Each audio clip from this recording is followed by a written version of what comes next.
ആരെങ്കിലും ഏതെങ്കിലും കുട്ടികൾ ഉച്ചഭക്ഷണം കഴിക്കാമെങ്കിൽ ദയവായി യൂണിറ്റ് ക്ലാസ്സുകളിലേക്ക് നിന്ന് ഉച്ചഭക്ഷണം കഴിക്കണമെന്ന് സ്നേഹപൂർവ്വം ഓർമ്മിക്കുന്നു. അടുത്തതായി ബഹുമാനപ്പെട്ട PTA പ്രസിഡന്റ് PC മനോജ് അവരുടെ വേദിയിലേക്ക് ക്ഷണിക്കുന്നു.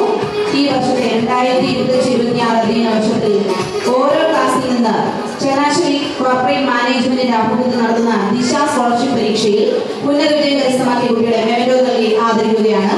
പേര് വിളിക്കുന്നതനുസരിച്ച് കുട്ടികൾ വേദിയിലെത്തി ബഹുമാനപ്പെട്ട PTA പ്രസിഡന്റിൽ നിന്ന് മെമന്റോ ഏറ്റുവാങ്ങേണ്ടതാണ്.